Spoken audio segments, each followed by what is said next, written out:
All right, it is time for a tag video. Hey everyone, it is Shannon, and I'm super excited to be here today and to share with you this video. This is going to be the I Never tag, which is created by Elizabeth from LizzieFayeLovesBooks on her 1-year booktube anniversary. Now, Elizabeth just celebrated her 6-year booktube anniversary recently, and for it she did a live show, and she asked me to be on it, and I was so excited and so happy and so honored, and I was just like, honestly, it was the first live show I was ever on, and I was on with Sarah from The Bookish Knitter, Sandy from Reading Legend, and Emily, the Redhead is Reading, and it was so much fun, and we went through the questions of the Bookish Boxes and Buzzwords tag, as well as the I Never tag. But unfortunately, my internet was a little not so stable that day, and I didn't make it to the part where we did the I Never tag. I participated in the chat for that, but I wasn't on the live show. But then I thought, well, since I've never actually done the I Never tag, why not take that as an opportunity to do the tag video? So I am doing it now. So I am looking forward to sharing these responses. I had so much fun on the live show while it lasted, while my internet lasted, and also seeing everyone's responses in the chat. It was just a grand old time, and thank you so much to Elizabeth for inviting me, and of course, congratulations on 6 years. That is really amazing. So we're going to get to the questions, which I will, of course, leave down below. And the first one is, I never read that. Name a book you've never read that everyone else has. So for this one, I did look onto Goodreads to see what was the most popular book that I have never read, and the result was 1984 by George Orwell. I'm actually not, am I surprised? I don't know. I think because I prepared this a bit ago, I don't remember if I was surprised at the time, but I am surprised that I haven't read this one, to be honest. It's one that has come up on specific TBRs over the years. It's on almost the most lists out of all of the projects and challenges that I'm working on. I own it on my Kindle. It's on those books list. It's on the sci-fi, fantasy, and weird list. It's on something else. So I am really surprised. I am nervous about reading this one, to be honest. And I did set it for a project for last year, but that fell through. So anyway, George Orwell's 1984. There is a bit of a backup that's a bit more of a current Zeitgeist title, although not super current, but current enough. And that also would be Cinder by Marissa Meyer. This has 750,000 ratings, whereas 1984 has 3.4 million ratings on Goodreads, 3.4 million ratings and 750,000, which is still really good for, like, anytime there's a classic books always have like larger ratings, like in potential for larger ratings. Anything someone read in school has potential for a larger rating. But in terms of a more Zeitgeist title, I do feel like most people I know on BookTube have read Cinder, and I have not, which I also included in a project that fell through last year, so maybe I need a new project. I don't know if this is on my sci-fi, fantasy, and weird project. It probably should be, but that is the answer to that one. Question number 2 is, I never read anything so awesome. Name your favorite book. Now, I actually had a moment when I looked at this question, I was like, this feels like a question I should know the answer to. Like, in terms of movies, I know my answer. It is Star Wars, you know? But I'm like, I don't know. I don't know if I have a favorite book. I have a couple that I've really enjoyed recently, including Narwhal, Unicorn of the Sea by Ben Clanton.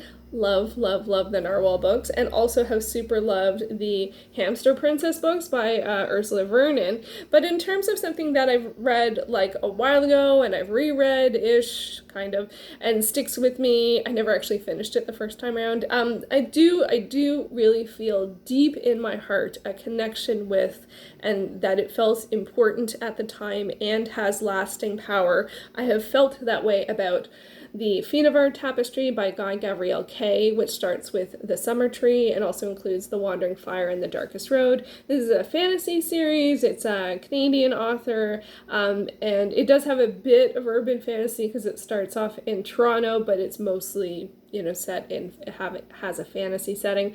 I loved this series so much. I think part of it is because the protagonists are a bit older than a lot of fantasy series. Like, it doesn't follow like the farm boy who goes to, or the one, or those kind of, like, it follows people who are in their 20s and maybe early 30s, I can't remember, and they have life experience behind them, so that's a different combination of parameters than we've seen in a lot of fantasy stories. So it really was impactful and meaningful to me, and so I think that's the closest I can get. It's I felt it was a very powerful emotional journey, and doesn't follow like some of the same tropes we see in storylines and through lines that we see in fantasy. So yeah, so I really enjoyed that one.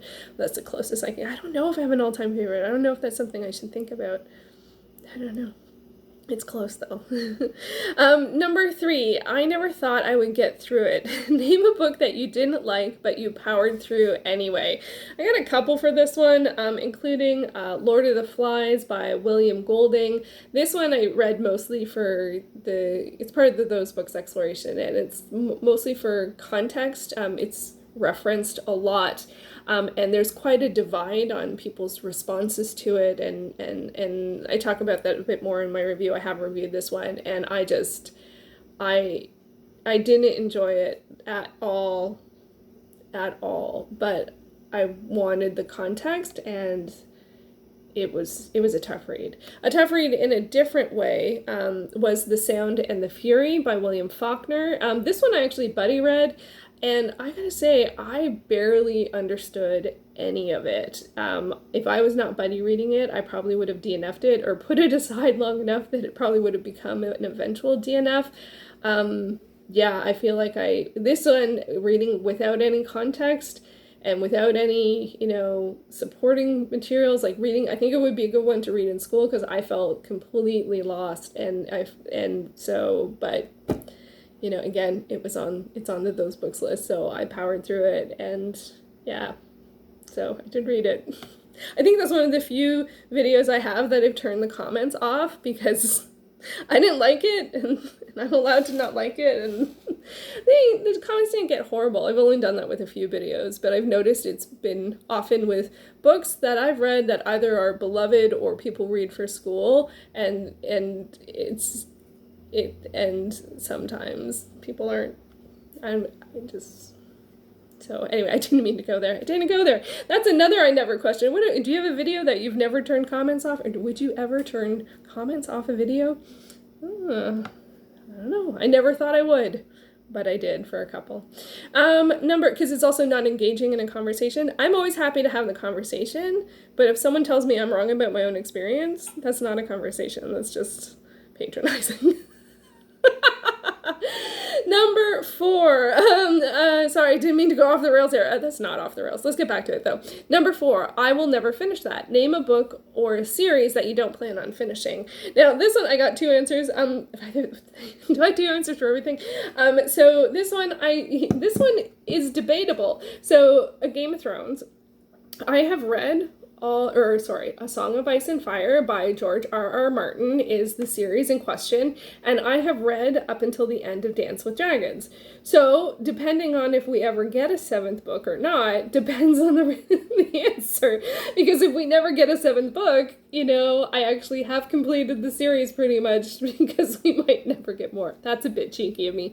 That being said, I don't plan on continuing it. This one, I think I'm trying to remember which one it was. It has 2. It has Sword of Swords in 1 and 2. I'm like, how can it be 6 when it's 5? I thought Dance with Dragons was 6. Feast for Crows. Anyway, I'm up to date. There were some interesting ideas in this, but I didn't enjoy the gender dynamics, and it was one, I think I got a bit sort of more swept into the zeitgeistness of it, but I really didn't enjoy it pretty much at all, and I enjoyed the show much more, and if I was going to revisit anything, I would revisit the show, and so I am happy to leave it as is.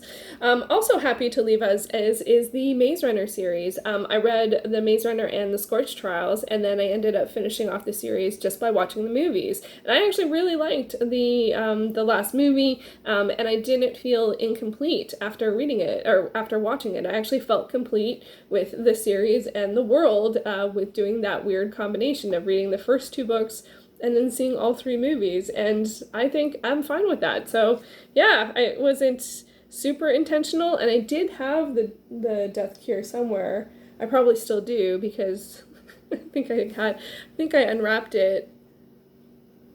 Oh, I'm trying to remember. Gosh, was that last December or the December before? I can't even remember. What is time? Okay, so yeah, but I feel complete with both of those series as they are.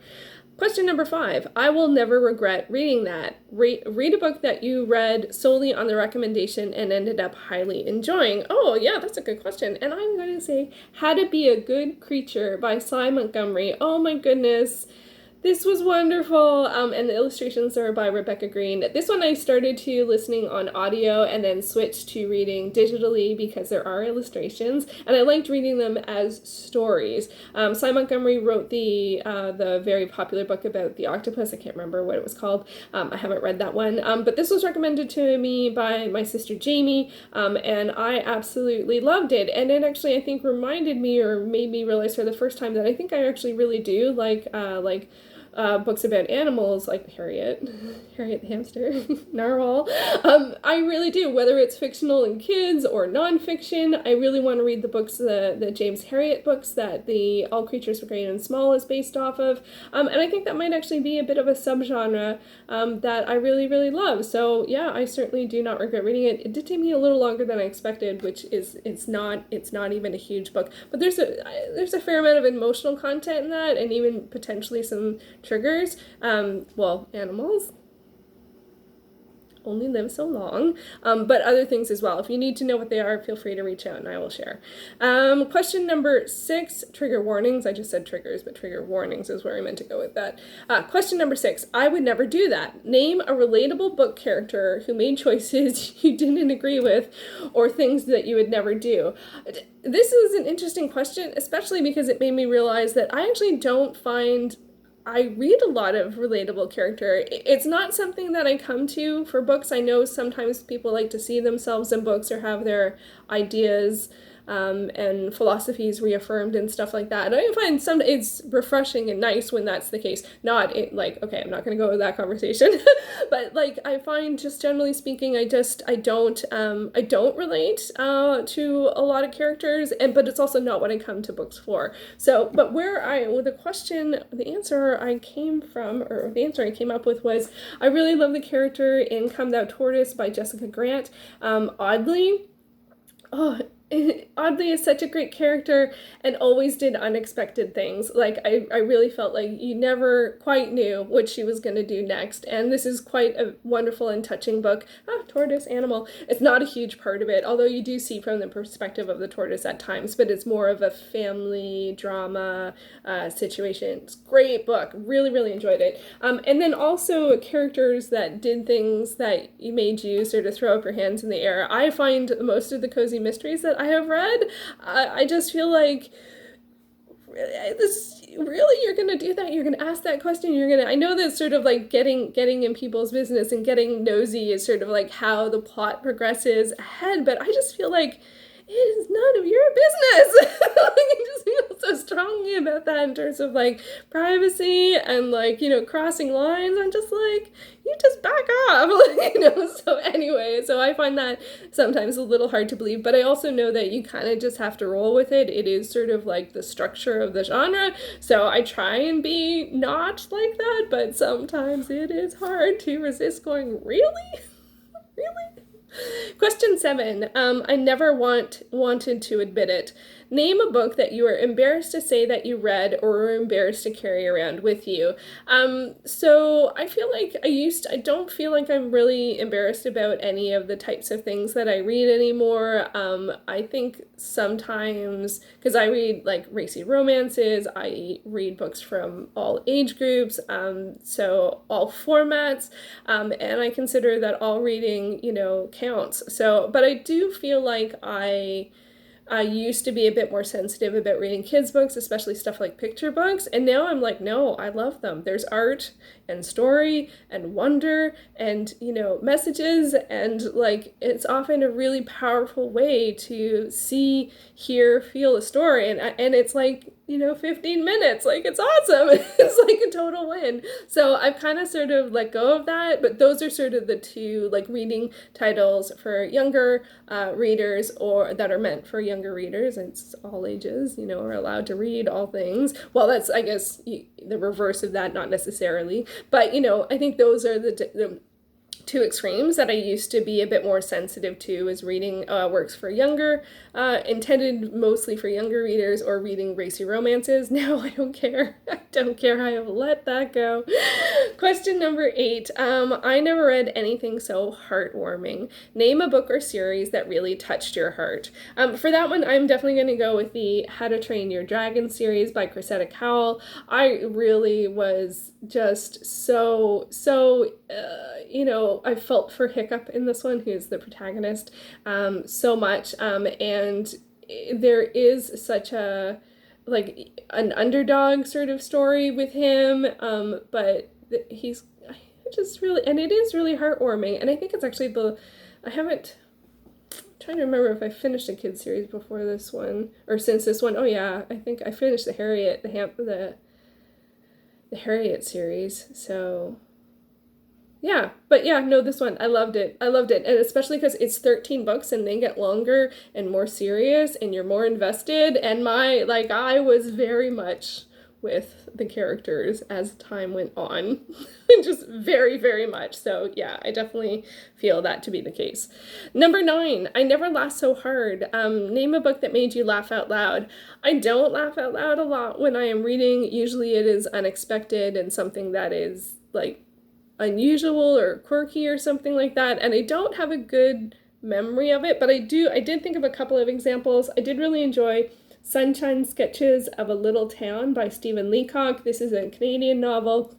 It's very well known, and it is, I think it's kind of more like vignettes, like sketches, sunshine sketches of a small town, of just sort of, like small town goings-ons, and shenanigans, and a combination of everyday life, and then occasionally something pretty ridiculous, and it was just really quite wonderful, and I don't know if I would go as far as heartwarming, but it was definitely sort of calm and, just nice. And I really appreciated that. I also, and I know this is not an appropriate response, I also definitely remember laughing while reading The Perks of Being a Wallflower by Stephen Chbosky. And I think it was actually a bit more familiarity with some of the ludicrous situations. For some reason, there's the emotional dysfunction, I think, of some of the situations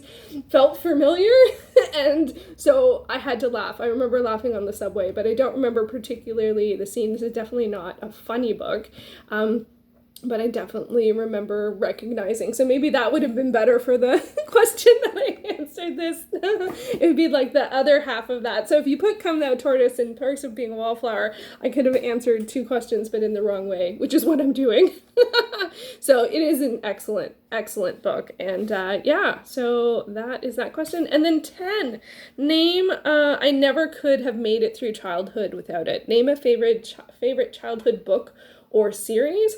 Now, when I grew up, there wasn't as much of a emphasis on series. It wasn't what it is like today, where there are just so many to choose from. The closest I could sort of come up with, I sort of came up with one kid and one teenish answer. And for kids' books, I would really just have to say Judy Blume. So this is otherwise known as Sheila the Great, but she also had Tales of a Fourth Grade Nothing, Super Fudge, of course, Are You There, God? It's Me, Margaret.